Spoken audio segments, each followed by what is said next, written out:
2 semaines nous séparent de la fin de la campagne de dons, le 31 décembre, comme un coup près. Et c'est maintenant que tout se joue. Si la mobilisation des téléspectateurs et des donateurs de TV Liberté s'amplifie, alors nous pourrons projeter la chaîne vers 2026, 2027, toujours plus libre, toujours plus forte, plus audacieuse que jamais. Mais si le rythme actuel se maintient, alors l'avenir de la première chaîne alternative de France sera compromis.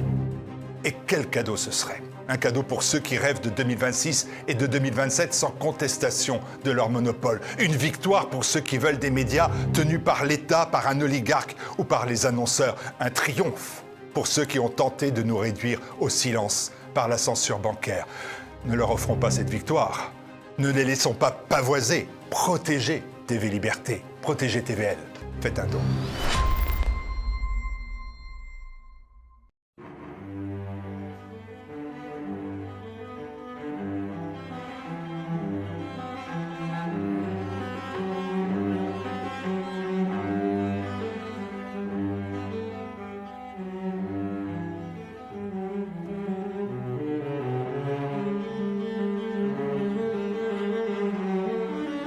Chers amis de TV Liberté, bonjour. Nous sommes heureux de vous proposer pour cette dernière émission de l'année un très beau livre qui s'appelle Anatomie de la beauté de Christine Surgens aux éditions Bollen. Christine a été empêchée à cause d'un mauvais virus et donc elle a envoyé sa grande amie Aude de Queyros, que vous connaissez bien puisque vous l'avez je l'ai reçue, et avec laquelle elle partage une émission sur Radio Courtoisie depuis combien de temps maintenant? Depuis... Je ne vais pas dire le nombre d'années. 20, 25 ans? Ouais, oui. Oui. Et elles réjouissent les auditeurs par leur goût très sûr. L'une est artiste, j'ai nommé Aude. L'autre est conférencière d'art. Christine. Historienne d'art. Historienne d'art, voilà. Et Christine a aussi un blog qui s'appelle Grain de sel, que je vous conseille parce que en un moment où tout vous agace, je viens d'apprendre hier que le Pont Neuf allait encore être affublé, emballé, ça sera une grotte. Qu'est-ce que fait une grotte au Pont Neuf? On n'en sait rien. Et donc c'est très utile de fréquenter des plumes et des voix qui ont beaucoup d'humour pour rester les pieds sur terre et garder le sourire. Alors Christine a une chronique tous les 15 jours. Oui. Et je vous la recommande parce que vous la trouvez sur Internet, ça s'appelle Le Grain de sel. Grain de sel, oui. Et cette chronique est une sorte de résumé de ce qui se passe dans le domaine culturel. Or, si vous remarquez, on parle peu du monde culturel et artistique, et d'une façon libre surtout, aujourd'hui en France depuis déjà pas mal d'années. Et donc elle vous tiendra au courant, elle vous informera avec son esprit critique, mais aussi la précision de ses informations. Beaucoup de précision. Ouais. Il y a un autre blog que je vous conseille aussi, chers amis de TV Liberté, c'est le blog de Nicole Esterol, E-S-T-E-R-O-2-L-E,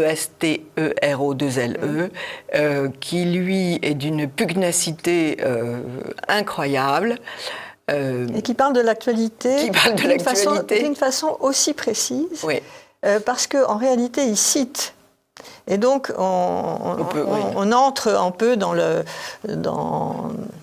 ce qui se passe, parce que sinon, on n'y entre pas. C'est lui qui nous apporte les textes qui accompagnent les œuvres, etc. Et c'est absolument hallucinant. Ouais. Et il a les mots pour les décrire. Et comme vous, Aude, il a l'œil pointé sur tous les mécanismes politiques, structurels des fonctionnaires de l'art, et comment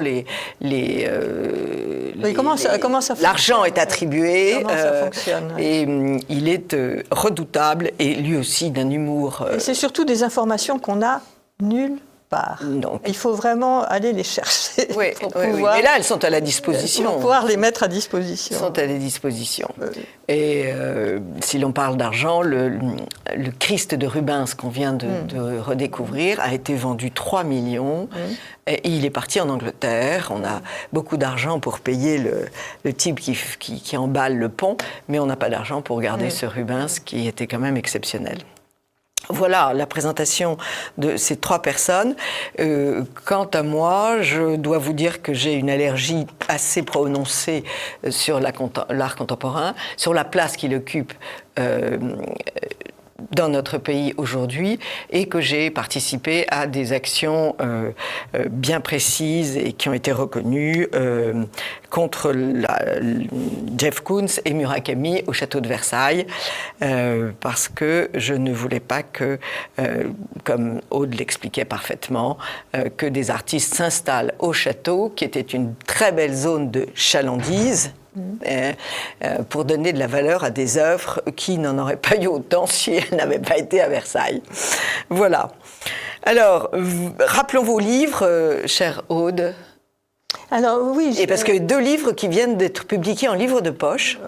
3. 3. Alors, allez-y. Alors, en fait, il faut peut-être donner la chronologie. Christine écrit son premier livre, qui est d'ailleurs, dont je vais vous parler tout à l'heure, parce que c'est en contraste avec ce livre qu'il faut présenter, celui qui vient, qui sont Les Mirages de l'art contemporain en 2005. Oui.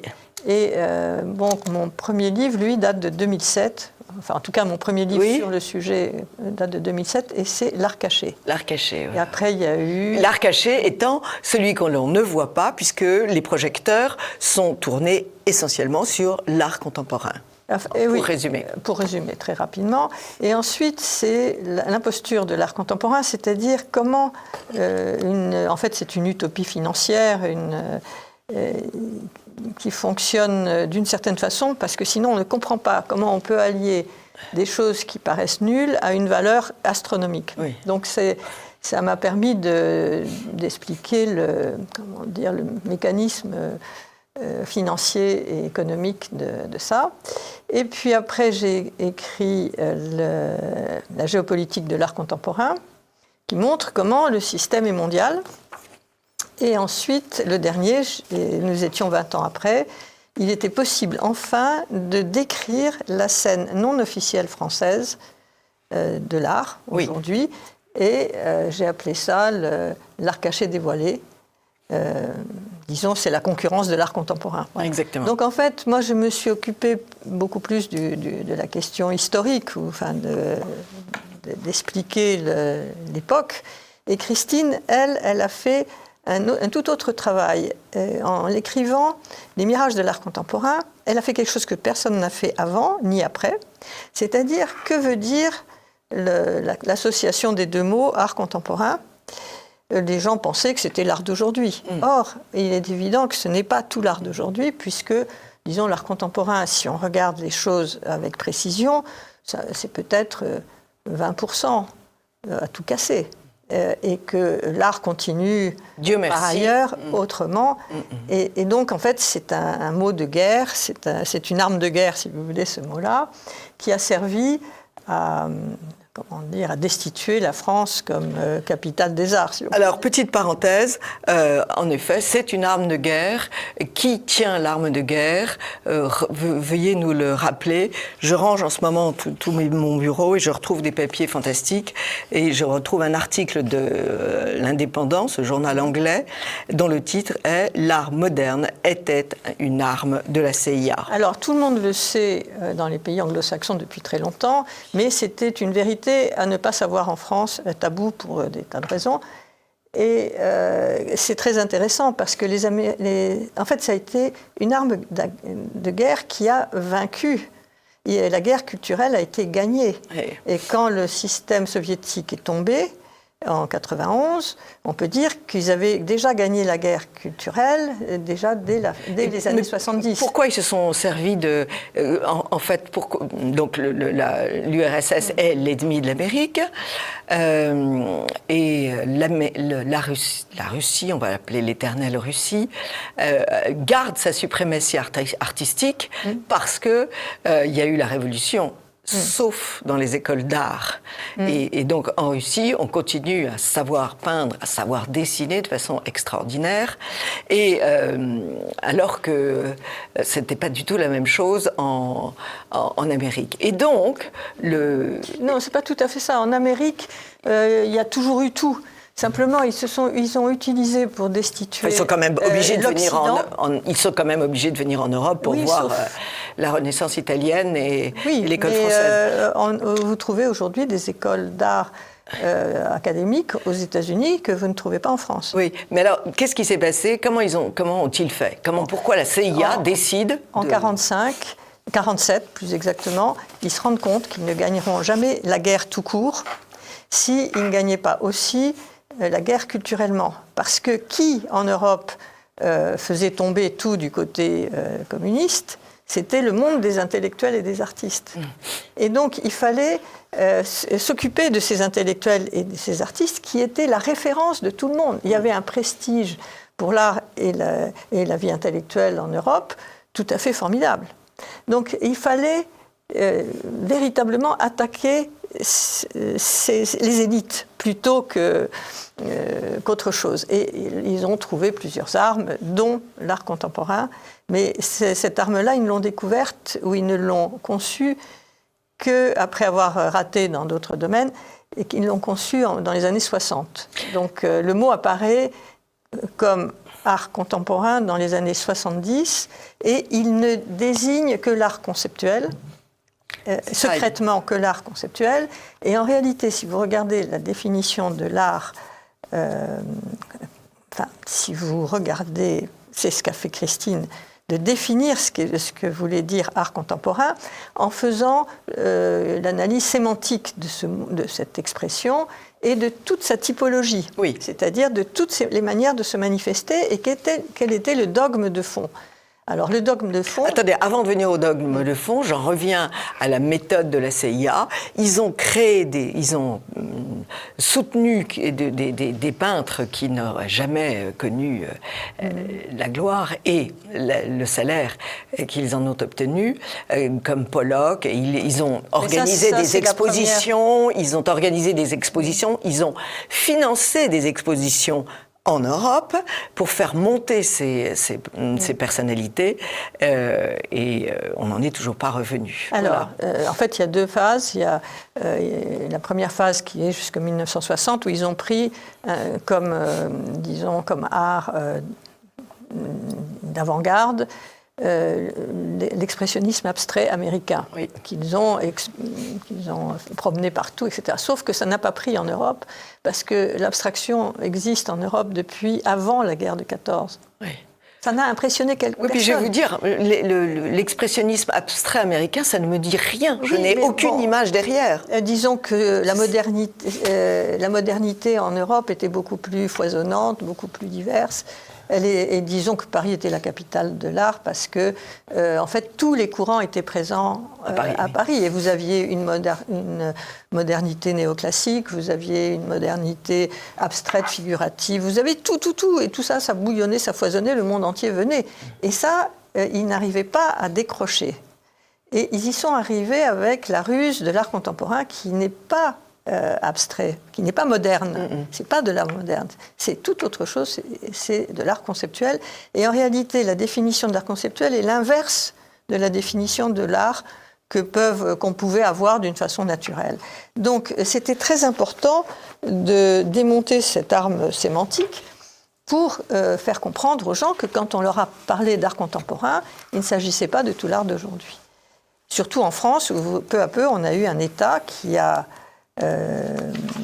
donné au ministère un immense pouvoir, et c'est lui qui a décidé que l'art contemporain, c'était cette définition qui était utilisée par les Américains, et ils sont devenus les suiveurs de New York. Bon.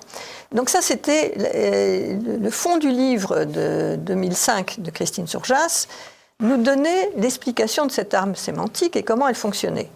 Seulement, quand vous avez défini l'art contemporain, tout le monde se dit on aimerait bien que vous définissiez l'art et puis surtout ce qui est le moteur ou quelque chose d'important dans dans l'art, c'est-à-dire cette chose qu'on appelle beau et qui était extrêmement, pendant ces 50 ans-là, hein, je dirais... c'est très malmené. Plus que malmené, ça a été diabolisé, ça a été montré d'une façon absolument négative. Alors, quelles sont les accusations du beau qu'on commence à voir d'une façon systématique à partir des années 60 ? Je vous dis ça parce que quand vous aurez vu toutes les accusations du beau, eh bien, vous allez comprendre pourquoi Christine s'est dit « Bon, j'ai fait l'analyse de l'art contemporain, maintenant je vais faire l'analyse du beau. Oui. » Parce que les gens se trouvaient sans argument devant ce qu'on leur disait sur le beau. Alors, on leur disait que le beau était dogmatique, oui. Bon, qu'il avait des dérives académiques. Donc avec et la règle obéissant à des lois. C'est pas bien. Oui, mais c'est-à-dire que c'est vrai qu'aussi que si on obéit qu'à des lois, ça n'est pas satisfaisant. Bon, le dogme est une prison, les lois sont une prison, ça c'est pas faux. Mais la beauté, c'est pas que ça, ou c'est au-delà de ça. Et ça peut être autre chose. Bon, on disait que la beauté était illusoire et trompeuse. On disait qu'elle était élitiste et réservée aux riches. On disait que... alors la gauche avait... c'est pour ça que la gauche est tombée dans le piège. Elle montrait le côté illusoire, le côté élitiste et le côté opium du peuple. C'est-à-dire que, ça console tellement les gens qu'ils oublient de se battre contre la dictature du capitalisme. Et on l'accusait d'être subjectif, c'est-à-dire que la définition du beau pendant les 50 ans qui viennent de s'écouler, c'était chacun trouve beau ce qu'il trouve beau et il n'y a pas d'universalité au beau. Voilà, c'est totalement subjectif, on ne peut pas parler de beau parce que c'est subjectif. Et enfin, l'accusation la pire étant que si vous maniez un pinceau, si vous recherchiez une harmonie, etc., vous étiez traité immédiatement de fasciste. Or, un artiste en France traité de fasciste c'est sa mort. Était mort. Bon, donc, on était dans ce contexte extrêmement violent parce que c'était une violence peut-être pas perçue par tout le monde, mais dans le milieu intellectuel et artistique, on peut dire que nous avons vécu 50 ans je dirais, d'un totalitarisme peut-être cool, puisqu'on était pas en prison, mais on était exilés dans nos ateliers, mais pas au goulag, que c'était peut-être un totalitarisme doux, mais extrêmement violent. Il y a eu beaucoup de drames autour de tout ça. Donc Christine s'est vue, obligée intérieurement à écrire un livre sur la beauté. Seulement, évidemment, le livre sur le contenu de mots art contemporain faisait 250 à 300 pages maximum, parce que le sujet est assez limité finalement. Vous savez, définir l'exacte inversion de l'art en 250 pages, on le fait vite.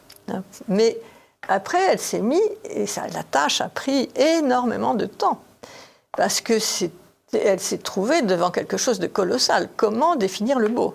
Et l'anatomie de la beauté est le premier tome d'une série de 5. Le second est aux éditions Bollène. Le second s'appelle Géographie de la beauté. Oui. Et donc on les trouve déjà. Et ils sont vendus à 16 €, ce qui est tout à fait... Et donc elle a fait un travail de bénédictin. Elle a mené une vie de bénédictin. Je pense qu'il n'y a pas beaucoup de bénédictins qui ont fait un livre comme ça à notre époque. Ils doivent être très occupés à beaucoup de choses. Mais Christine a fait cette chose folle de faire le tour de la beauté, un peu comme elle avait fait le tour de l'art contemporain.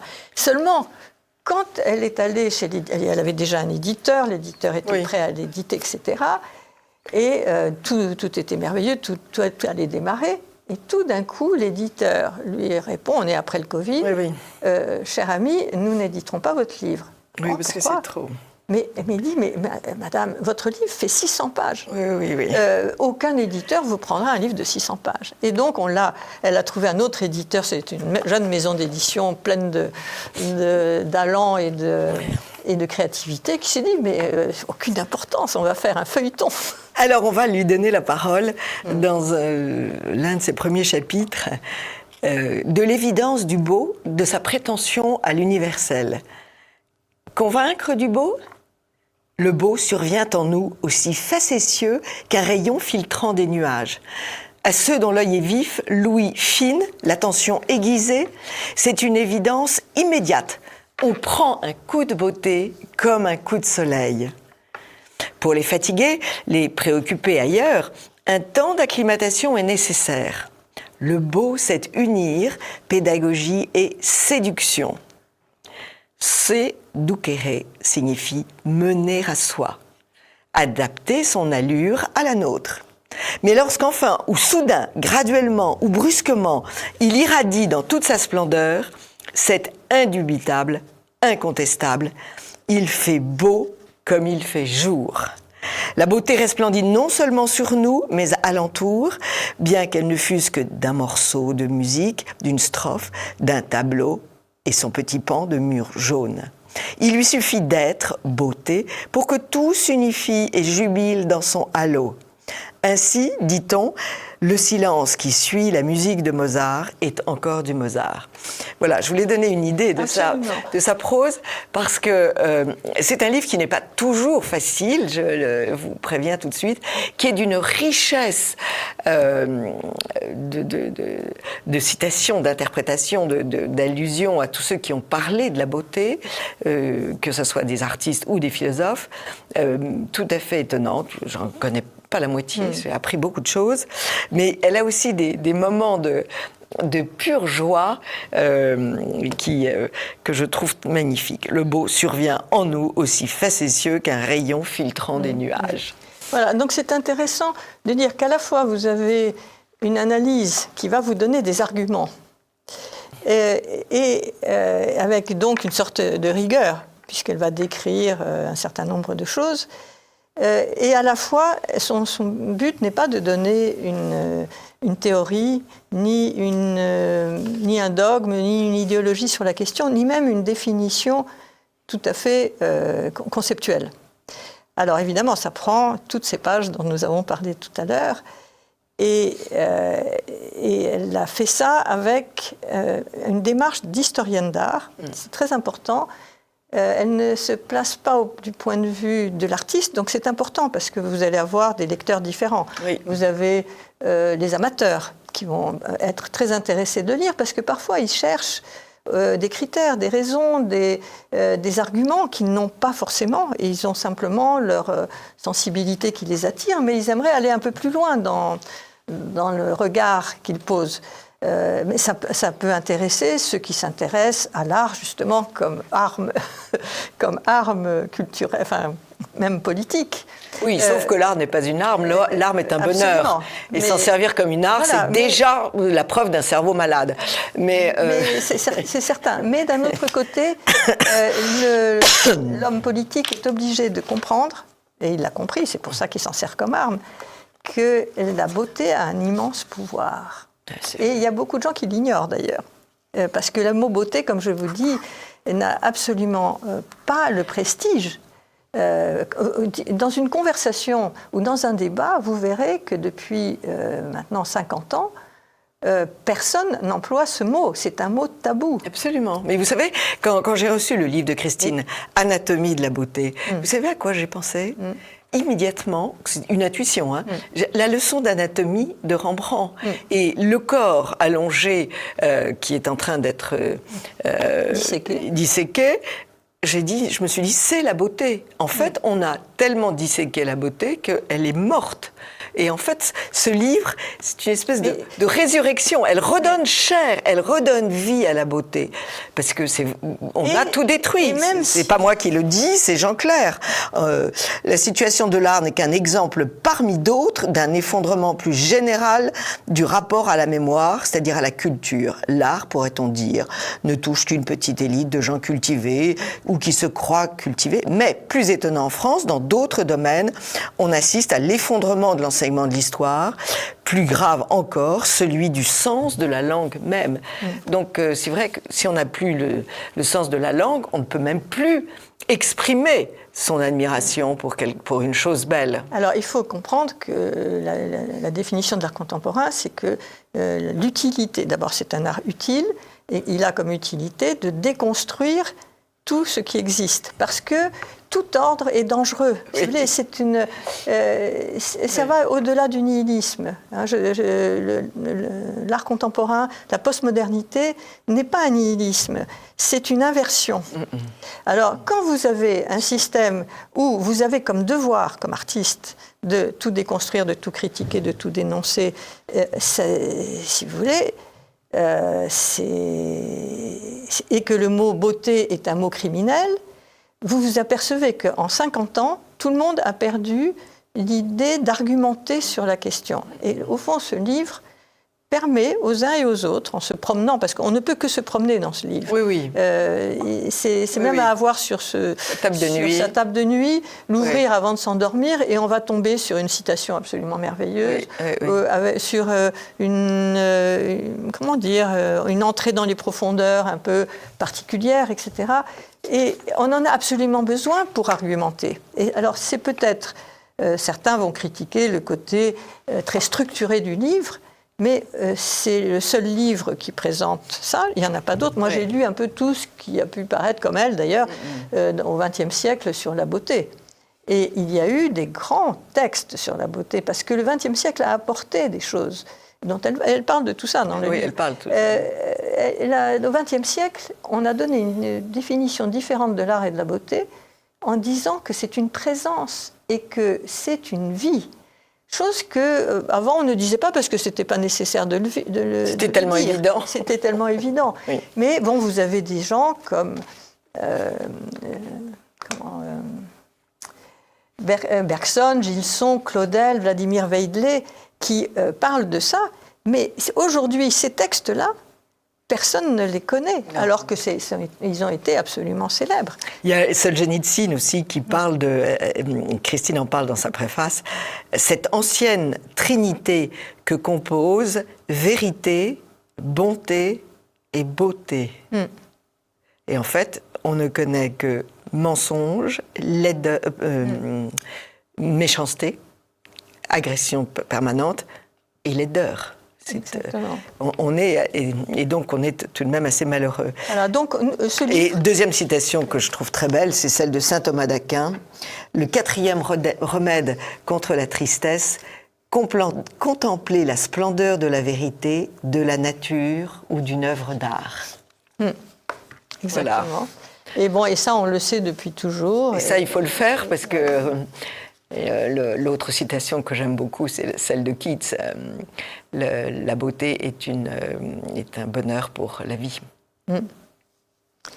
Enfin, voilà, ce que je recommande beaucoup ce livre à avoir comme un livre de fond. Oui. Hein, c'est pas un livre qu'on jette, c'est un livre qu'on garde. Il est merveilleux pour réfléchir, même quand on est artiste, on se pose tellement de questions sans réponse, puisque, je dirais, toute référence a été abolie par le système.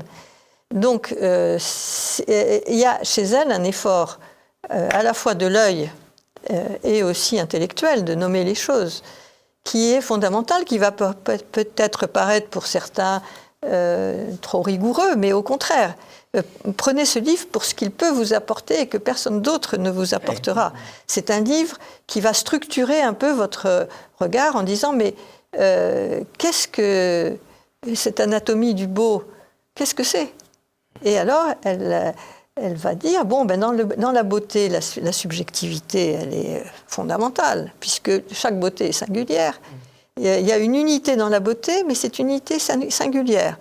Et en fait, une chose est belle si elle est rayonnante de sa singularité. Donc, comment analyser une chose pareille? Quelque chose qui est à la fois universel, dans la mesure où on communique entre continents sur la beauté d'une chose sans avoir à parler. Et comment expliquer qu'une œuvre belle peut enchanter tous les peuples de la Terre depuis l'Extrême-Orient Voilà, jusqu'à exactement. l'Amérique latine, en passant par le Grand Nord et le Grand Sud. Ces processions devant des expositions magnifiques dans tous les musées du monde qui font que finalement la grande harmonie, c'est cette communion dans l'art. Oui, et cette communication sans les mots. Communication sans les mots. Par le absolument, sensible, parce que, au fond, c'est. Ce mot, elle le dit, ce mot esthétique apparaît qu'au XVIIIe siècle, et c'est une science du sensible. Oui. Comme Bergson, lui, va creuser la question de l'intelligence. Qu'est-ce que c'est que l'intelligence? Et Bergson nous aide pour comprendre comment faire face à l'IA, qui est une intelligence artificielle. Enfin bref, donc vous voyez, la pensée arrive au moment, et même un peu avant la crise, ou après la crise, quand elle analyse la crise. Mais est-ce que cet art et cette célébration de la beauté n'a pas été endommagé par l'idée de la tolérance, de tout se vaut, c'est effroyable. C'est pas la tolérance, en fait, c'est plutôt l'idée d'égalité. Oui, tout se vaut, exactement. Et Christine parle évidemment de l'urinoir, de Duchamp, qui a provoqué des réactions. C'est le premier art conceptuel qui date d'avant la guerre de 14. Oui, donc quand les Américains ont pris l'art conceptuel comme arme, au lieu de prendre l'art abstrait, ils se sont appuyés là-dessus. Ils se sont appuyés sur quelque chose qui existait en Europe. Absolument, depuis avant la guerre de 14. Non. Mais et elle cite une réaction, l'urinoir, je déteste, mais il y en a qui aiment. Donc, je ne permettrai donc pas de la critique, mais je respecte les autres. Le problème, c'est que tolérer, c'est souffrir. Et juger, c'est mal. Donc, nous souffrons de cette tolérance complètement idiote. C'est ça le problème. Et d'un égalitarisme, c'est-à-dire que tout se vaut. Ça, c'est aussi toute une pensée matérialiste, égalitariste, qui s'est répandue dans tous les domaines de la société. Alors donc, évidemment, ce qui est quelque chose qui a une qualité est intolérable. Et c'est aussi ce qui s'est passé dans le domaine de l'art. C'est-à-dire qu'au fond, tout artiste travaillant dans l'harmonie, dans une qualité, avec un savoir-faire, etc., est condamné comme fasciste. C'est très violent, c'est ahurissant à quel point c'est violent, mais il faut dire aussi que c'est une guerre culturelle, chose qui n'a pas été admise en France, que nous avons vécu tous les jours une guerre culturelle. J'ai envie de dire, à partir du moment où cet art provoque la guerre, c'est diabolique. Je suis désolée, l'harmonie devant un tableau de tous ceux qui regardent ce tableau est un bonheur, et c'est un signe déjà de... C'est un signe divin, j'ai envie de dire. Tout ce qui provoque la guerre est néfaste. Dans un sens, oui. Et le diable divise. Justement, dans ce premier livre sur l'anatomie, elle va analyser, elle va parler de cette subjectivité essentielle de l'art et de la beauté, mais elle va parler des constantes, des 6 constantes, qui sont, je dirais, ce qui fait qu'il y a une universalité aussi. Avec la singularité, il y a une universalité. Et là, on est dans la diversité. Et la diversité est essentielle. Pourquoi ? Parce que chaque être est unique. Bien sûr, Alors, on est même dans une famille, vous avez 3 enfants, et il y en a un qui est comme ci, l'autre qui est comme ça, et vous vous dites, mais qu'est-ce que j'ai mis au monde ? Ils ne me ressemblent pas, et ils ne se ressemblent pas entre eux, et qu'est-ce que c'est que ce bordel ? Excusez-moi.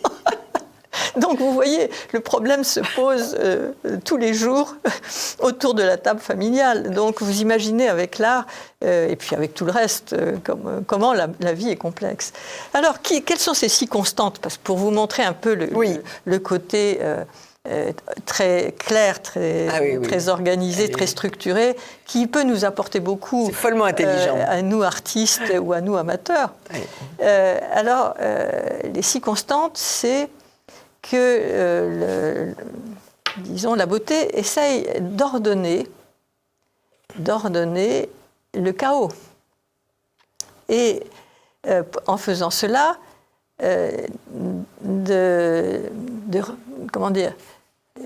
d'associer les diversités, d'harmoniser, la deuxième chose, harmoniser les tensions. Parce que dans une œuvre, s'il n'y a pas une tension, s'il n'y a pas un contraste, c'est mort. Hein. Donc, cette harmonisation des tensions, c'est quelque chose que la beauté sait faire. Enfin, c'est aussi surprendre, parce que notre œil, vous savez qu'il y a une libido de l'œil qui est d'une sévérité totale. Dès que vous vous ennuyez une seconde, votre œil fiche le camp ailleurs et va regarder ailleurs. Comme l'oreille se ferme à un bruit qui est mauvais. Voilà. Donc, disons que l'œil a de l'appétit, il aime ce qui le surprend, ce qui l'amuse, ce qui l'intéresse, ce qui est nouveau. Donc, il y a de ça dans la beauté. La beauté surprend toujours, parce qu'elle est unique aussi. Et puis la beauté surprend parce que l'environnement peut être très souvent assez laid. Donc il y a un contraste. Il y a le contraste. En tout cas, il nous ravit l'œil.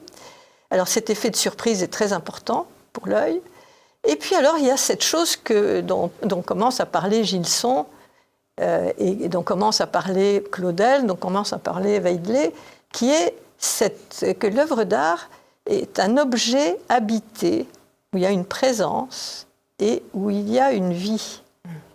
Et donc, soit cet objet a une présence, une vie, et il est beau, soit il ne l'a pas. Alors là, on est dans quelque chose d'assez mystérieux, mais c'est très important d'ailleurs parce qu'on le sent, on le voit.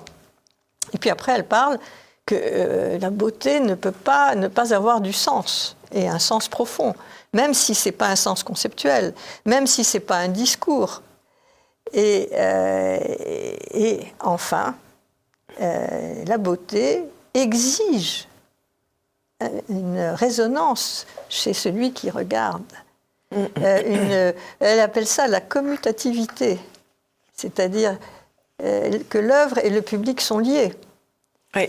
Et ça, c'est très important, parce que dans l'art contemporain, d'une certaine façon, et c'est ce qui en ce moment est en train de le faire trembler sur ses bases, eh bien, il n'y a pas de public, que c'est un art qui ne fonctionne que s'il est subventionné par l'État, comme en France, ou, disons, coté par New York financièrement. Et si ce n'est pas un produit financier sécurisé et fabriqué, si ce n'est pas un produit institutionnel, et que s'il n'a pas de public, oui. Disons, il n'y a pas d'œuvre. Et cet art financier est la plupart du temps dans des coffres-forts. Ou dans des ports francs. Ou dans des ports francs, comme vous nous l'avez appris. Ça, et donc, il faut avoir beaucoup de méfiance à l'égard de tout produit financier, ce que toute paysanne normande sait. Alors, il faut dire aussi qu'il y a un deuxième livre qui est paru, qui s'appelle « Géographie de la beauté ». Oui. Donc, nous avons fait l'anatomie. Et là, nous avons donc ces deux livres que vous pouvez déjà acheter, Géographie de la beauté. Et là, elle dit, la beauté est toujours contextuelle. Ce n'est pas un concept, donc elle est enracinée. Voilà. Elle a un terroir. Et elle parle des terroirs de la beauté. Et là, elle les définit. Il y a toute une gamme entre disons, le joli et le sublime, c'est-à-dire que vous avez toutes sortes de choses possibles. Vous avez l'harmonieux, vous avez le sublime, vous avez le joli, vous avez le kitsch, l'étrange, l'intéressant, le primordial, le pulsionnel, le laid, le quelconque. Mais le beau peut faire feu de tout bois. Alors il y a des domaines où c'est moins facile que dans d'autres, ou plus rare. Mais elle compare ça un petit peu, et ça choque quelques personnes, à la beauté, c'est l'art d'aménager les saveurs. Donc c'est un peu comme une cuisine. Une cuisine, je dirais, il n'y a pas de limite à la cuisine. Il faut simplement harmoniser des saveurs différentes, des textures différentes, et en faire quelque chose qui sensiblement est délicieux. Elle souligne qu'il n'y a pas eu de Bérésina dans la danse dite contemporaine. Parce qu'en réalité, la danse étant un art extraordinairement codifié aux règles très strictes, avec un entraînement fabuleux. Les changements de thème, les changements de sujet et les changements de mouvement sont quand même encore dominés par ce passé de la danse. Et c'est vrai qu'on n'a pas le même rejet de l'art moderne dans la danse que l'on a dans la peinture. Oui, il y a des domaines plus difficiles, mais en fait, si vous voulez... Tout simplement à cause du côté charnel. Oui. Cela dit, la question de la déconstruction et de la mise en œuvre de l'art contemporain a gagné tout. A gagné la poésie, a gagné a gagné le théâtre, a gagné le cinéma, a gagné... Enfin, ça a été moins sévère que pour la peinture. Pourquoi ? Parce que vous ne pouvez pas faire un film à plusieurs millions s'il n'y a pas de public. Et là, le public, c'est lui qui décide. Hein. Et la peinture, eh bien, ça a été le territoire idéal plus que tous les autres. Parce qu'en plus, c'est un objet, donc ça peut être financiarisé, ça peut être muséifié, ça peut être... le public est moins important. Ouais. Parce que la relation est plus intime aussi, peut-être. Mais moi, je suis persuadée qu'une grande part du malaise contemporain, parce que je crois qu'on peut parler d'une misère morale et mentale contemporaine, vient de ce que... on a changé la boussole, on a tourne-boussolé. On a inversé. On a inversé, et que de cette inversion naît une tristesse. C'est-à-dire que c'était une immense consolation. L'art est une immense consolation. Elle vous rend vos moments très difficiles. Tout d'un coup, vous écoutez une belle musique et vous êtes au paradis. Oui, absolument. Oui. Est-ce qu'on ne peut pas dire aussi que dans un désordre total, tout d'un coup, on a un ordre d'harmonie, de sérénité, et que donc les choses se remettent en place. Qui vous ressemble. Moi, j'ai reçu chez moi une dizaine d'étudiants en architecture, et il y en a un qui m'a dit, mais madame, qu'est-ce que la beauté ? Voilà. Qu'on arrive en 3e ou 4e année d'architecture à demander qu'est-ce que la beauté. Déjà, il s'est posé la question. C'était un être de valeur, évidemment. Les 3/4 des gens ne se posent pas la question. Absolument. Mais vous imaginez le malheur de cet individu.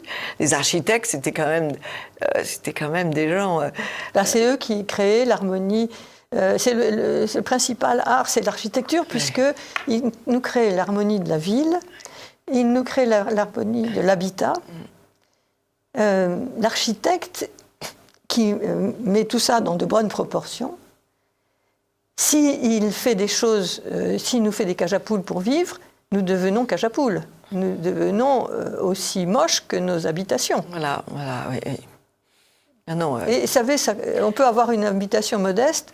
Si la proportion de la porte, de la fenêtre et des murs est bonne, vous pouvez vivre absolument en harmonie. Sinon, vous êtes un chien dans sa tanière. Dans sa niche. Dans sa niche, même pas. Ou non, un loup dans sa tanière. Je dois signaler une merveilleuse initiative qui vient de se terminer. C'est 89 villes de France qui ont décidé d'exposer des copies de grandes toiles dans leur ville, en pleine rue, devant des jardins, devant des façades et tout. Et là, je me suis dit, j'ai vu le maire de Ory-la-Ville qui a rejoint cette expérience et qui a révélé que ses concitoyens étaient très heureux, que tout le monde s'arrêtait devant un tableau. Oui. Au lieu d'emmener les enfants dans un musée, on faisait venir l'art en pleine ville. Vous voyez, l'œil, si vous arrivez à retenir l'œil quelques minutes, même pas minutes, vous avez gagné. Ça veut dire que tout d'un coup, l'œil est satisfait. Oui. Et, alors que la vitesse avec laquelle vous parcourez quelque chose qui n'est pas beau est colossale. C'est quelques fractions de secondes. Ce que les publicitaires d'ailleurs devraient comprendre, parce que il y a tant de publicités qu'on les zappe complètement maintenant. Moi, je ne regarde plus une publicité. Avant, on les regardait. Avant, on les regardait, parce qu'ils étaient respectueux d'un certain... Oui, mais pas, on va voir un beau garçon et une jolie fille, c'est déjà un plaisir de l'œil. Oui, mais d'abord, ils sont devenus laids, puisqu'on ne les choisit plus en fonction de la beauté, Absolument. puisque la beauté est interdite aussi Oui, pour les elle est- modèles. Et puis, on est sûr qu'on va être agressé pour des tas de raisons. Donc, on glisse. Et donc, ces espaces publicitaires qui coûtent la peau des deux fesses, ce pouvoir de la publicité va être déliquescent, puisque on ne va plus les regarder. C'est quand même une bonne nouvelle, ça. Oui, oui, c'est anthropologique. On n'y peut rien, ça marche.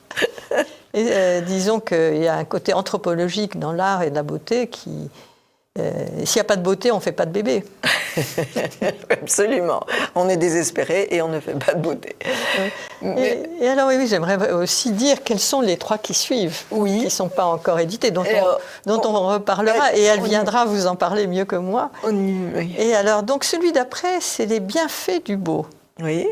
On vient d'en parler. Parce que, visiblement, on a dit que la beauté était malfaisante, diabolique, mauvaise. Oui. Eh bien, elle a écrit un livre sur les bienfaits de la beauté, c'est quand même intéressant à connaître.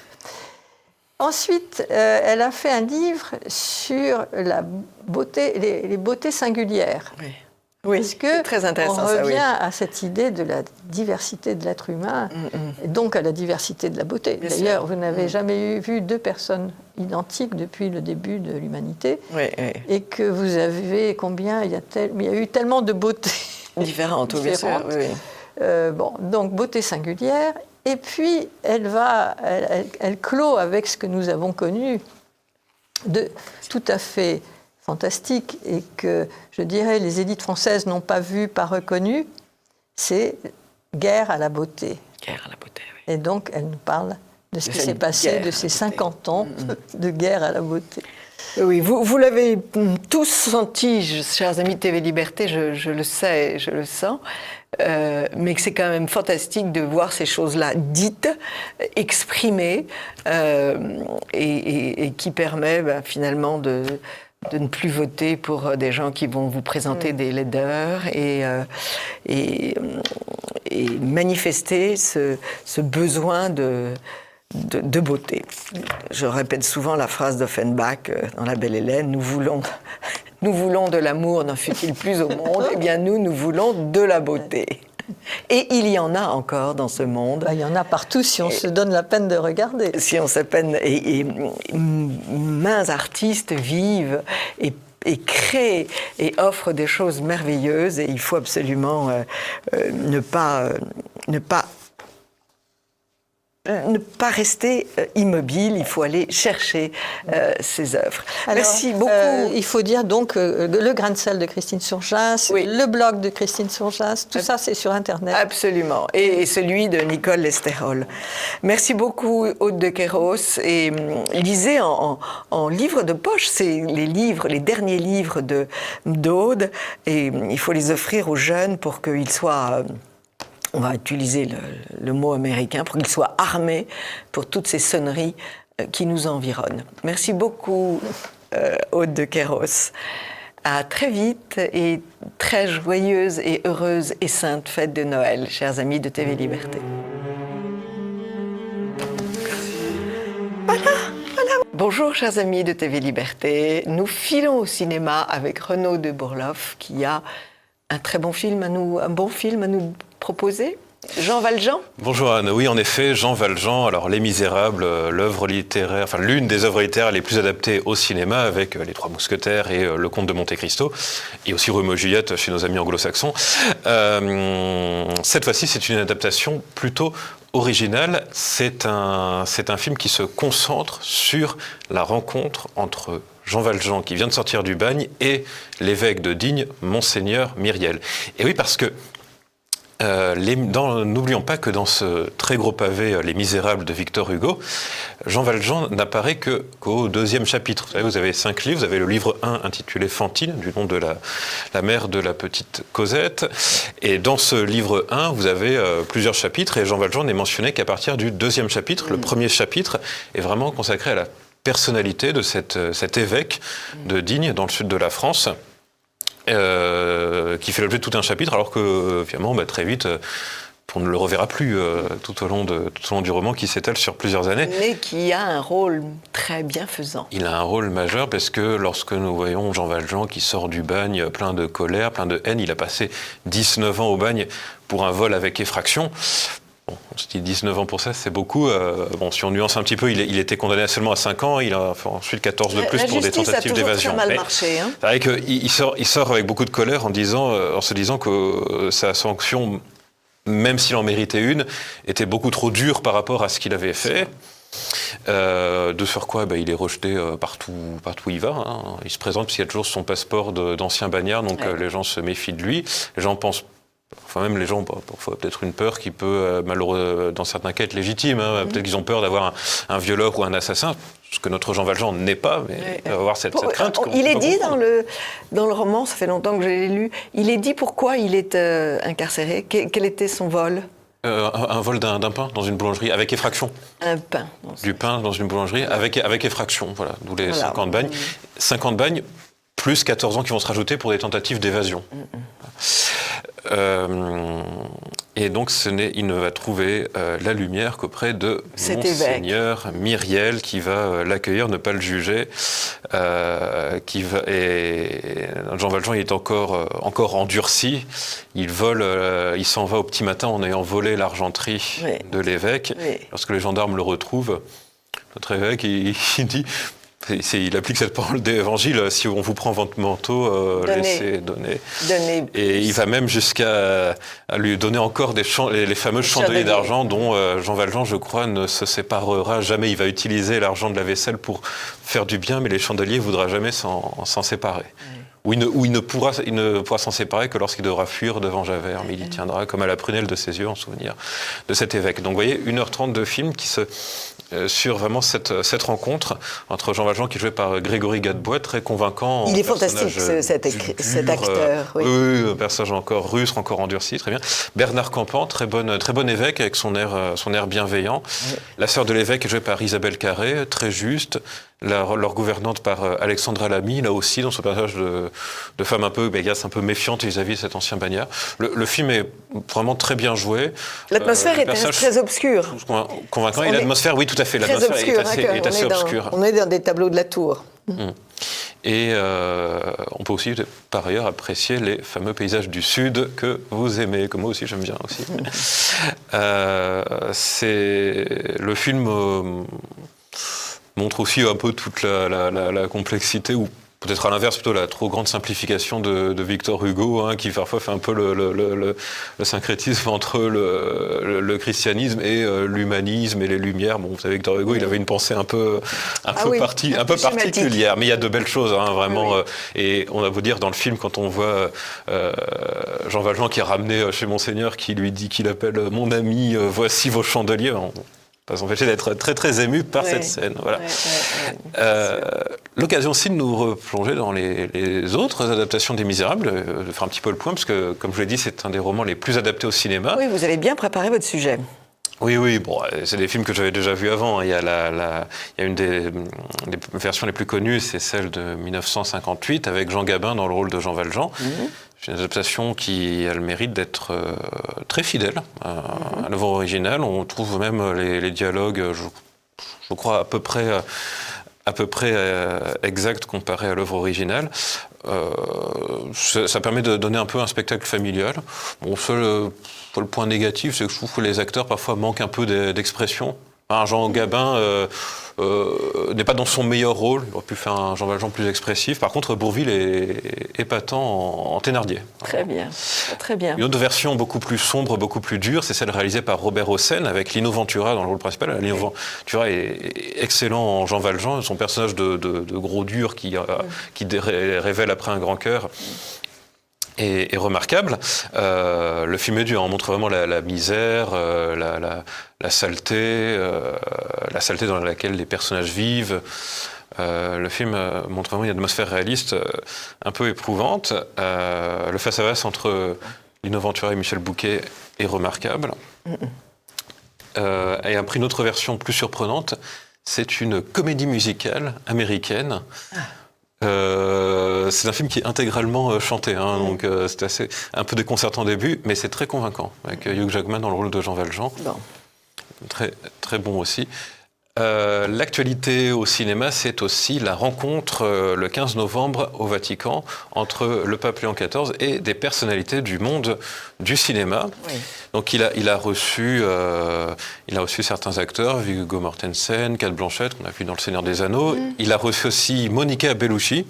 Alors Monica Bellucci, elle était connue au début des années 2000, vous vous souvenez sans doute. Ah oui, c'est une de mes idoles. Vraiment, elle était une femme aussi belle. Elle était aussi une remarquable Marie-Madeleine dans La Passion du Christ. Oui.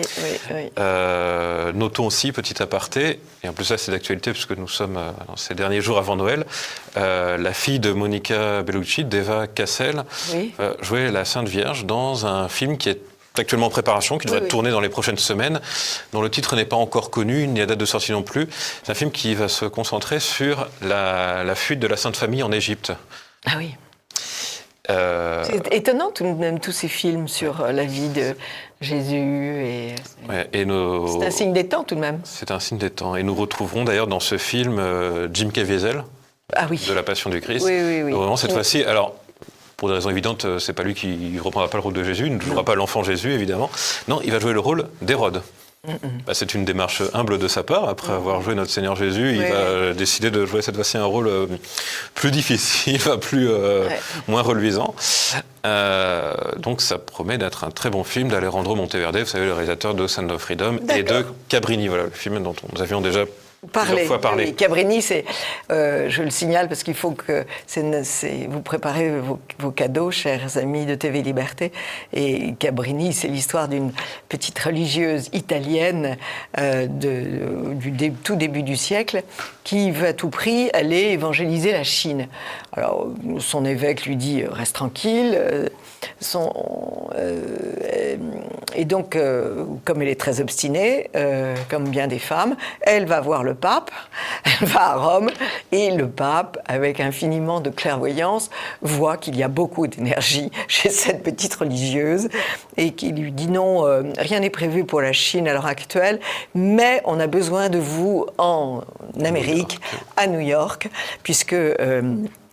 à New York, les WASP, les anglo-saxons blancs, font construire la ville de New York. Et qui construit ? Eh bien, ce sont les Italiens qui émigrent parce qu'il n'y a rien à manger pour eux en Italie. Et ils sont traités comme des chiens, ils habitent dans les sous-sols, ils attrapent toutes les maladies puisque c'est humide. Et donc elle va créer des hôpitaux, des orphelinats. Et son œuvre va devenir une œuvre immense. Et je vous signale la conclusion du film. L'évêque new-yorkais qui l'avait mal accueilli au début lui rend hommage et lui dit bravo ma sœur, vous avez fait une très belle action et quel dommage que vous ne soyez pas un homme. Et elle répond ce que j'ai fait, aucun homme n'aurait pu le faire. Et je vous signale qu'auprès des petites filles, c'est une réponse qui leur fait très plaisir. Voilà, c'est un beau film à voir en famille. C'est un beau film à voir en famille et une bonne idée de cadeau de Noël. Le cinéma qui peut être vraiment un moteur d'espérance, comme le pape nous l'a dit, et je vais vous lire ses propos. Le cinéma, lorsqu'il est authentique, précision utile, le cinéma, lorsqu'il est authentique, ne se contente pas de consoler, il interpelle, il appelle par leur nom les questions qui nous habitent et parfois même les larmes que nous ignorions devoir exprimer. Il rajoute « Notre époque a besoin de témoins d'espérance, de beauté et de vérité. Par votre œuvre artistique, vous pouvez les incarner, retrouver l'authenticité de l'image pour sauvegarder Et promouvoir la dignité humaine réside dans le pouvoir du bon cinéma de ses créateurs et de ses acteurs. C'est le moment de rappeler... pas que des mauvaises choses à Hollywood. C'est le moment de rappeler... non, il n'y a pas de mauvaises choses. Ce que je leur reproche seulement, c'est leur volonté d'impérialisme sur la terre entière, si vous voulez. Et ça commence à être agaçant. Et ils ont quand même imposé un taux de films américains après la guerre qui est une véritable... Enfin, là, c'était pas le cinéma américain plus particulier, hein, c'était le cinéma d'une manière plus large. Absolument. Mais c'est le moment de rappeler les 2 films à voir chrétiens, qui sont le film Sacré-Cœur, qu'on peut encore trouver qu'on peut trouver en tout cas Sage Production ou Production Sage, et puis les baroudeurs du Christ, les baroudeurs du Christ, missionnaires des missions étrangères de sur Paris. les missionnaires, les fabuleux missionnaires des missions étrangères. Voilà, ça c'est 2 films très beaux à voir. Si vous voulez aussi quelques idées de cadeaux de Noël, le pape nous a donné ses 4 films préférés à cette occasion, donc ça peut être intéressant de les recenser. Alors, le premier dont il parle, c'est un film américain intitulé It's a Wonderful Life, qui est traduit aussi en français par La vie est belle. C'est un film de Frank Capra, avec, vous savez, l'histoire de cet homme... Qui est un très vieux film, voilà. Magnifique. L'histoire d'un homme joué par James Stewart, qui est sur le point de se jeter d'un pont lorsque le Seigneur lui envoie un ange sous la forme d'un homme qui va lui essayer de montrer le monde comment il serait s'il n'avait pas existé. Cet homme est un homme dont le père avait une maison d'assurance, une société d'assurance, et une société de prêt, une banque en fait, et qui prêtait de l'argent à des gens pauvres pour qu'ils puissent acheter des maisons. Et bien évidemment, l'évolution de ce métier n'est pas très favorable aux pauvres, on le saurait. Et lui, qui prend la suite de ce poste, va se suicider. Il va vouloir se suicider. Voilà, et un ange le rattrape par les cheveux. Et c'est toute l'histoire qui continue. C'est un film magnifique. On peut le voir plusieurs fois. Oui, c'est ça.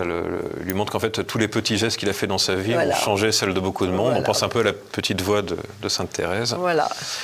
Et puis, il parle aussi de La Mélodie du bonheur. Et La Mélodie du bonheur. Bien sûr, l'histoire de la famille von Trapp en Autriche dans les années 30, cette fameuse comédie musicale. Et puis, tout le monde connaît. Il parle aussi de... Voilà, on parle pas de Saturday, tout le monde connaît. Il parle aussi d'un film beaucoup moins connu, Des gens comme les autres, un film de Robert Redford qui avait été récompensé par l'Oscar du meilleur film.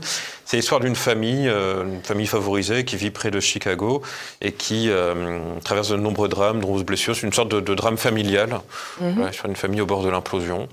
Film peu connu, et un autre film intitulé, alors aussi La vie est belle, ce film de Roberto Benigni que tout le monde connaît. Que le monde connaît, absolument. Et vous avez un livre ?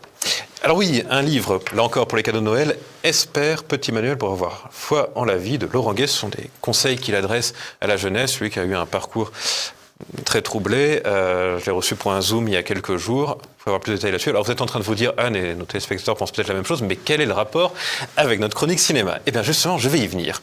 Dans les conseils qu'il donne à la jeunesse, il donne des illustrations à travers des témoignages vécus, des exemples, à travers aussi des prières, et il donne des exemples de films. Ah oui. Là, des films. Alors, il cite notre fameux La vie est belle avec l'ange. Il cite quelques films confessionnels comme La Confession ou comme Paul apôtre du Christ, mais aussi des films qui, sans être confessionnels, sont porteurs de sens, sur le sens de l'engagement. Par exemple, Le Seigneur des Anneaux, ça parle beaucoup aux jeunes, je connais le sujet. Braveheart de Mel Gibson. Voilà, donc comment on y voit aussi comment les films peuvent être aussi un peu des moteurs, des exemples qui nous font réfléchir, qui nous donnent le sens de l'engagement. Oui. Et qui permettent de se réunir devant un spectacle. Je pense que la vidéo a ceci de merveilleux, c'est de nous permettre de... C'est aussi un moment de convivialité. Un moment de convivialité, je ne supporte plus le mot, mais d'harmonie familiale. Bon. Pour les cadeaux de Noël, Très bonne idée. Moi aussi, j'ai des cadeaux. J'ai les très beaux livres d'art, de dessins, de combat de Laurent au projet Chaos et aux éditions Jeanne. Je vous en ai parlé. Et puis, deux spectacles. 3. Les 2 spectacles de Laurent Studer, qui, une fois par semaine, qui met en scène les fables de La Fontaine, c'est sa spécialité, il les dit merveilleusement. Et un autre spectacle qui sera à partir du 15 janvier. Et là, les fables seront illustrées par du piano. Donc, ces 2 spectacles très très beau et que je vous conseille. Et puis, je le rappelle, La Jalousie, la pièce de théâtre de Sacha Guitry au théâtre de la Michaudière, qui est une petite perle. Quel arrondissement, la Michaudière ? 8e, je crois. Ah oui. Voilà. Merci beaucoup, Renaud. Je vous souhaite, comme à tous les amis de TV Liberté, une très jolie fête de Noël. Et nous prononçons Noël. Nous ne parlons pas des fêtes d'hiver et tutti quanti. Ah oui. Ah mais peut-être que les élus de gauche, ils veulent supprimer Noël, c'est peut-être pour remplacer par Joyeuse fête de la Nativité, peut-être. Sûrement. C'est pour ça qu'ils n'aiment pas le mot Noël. C'est une nature heureuse. Merci Renaud. Merci Renaud. Chers amis de TV Liberté, à l'année prochaine.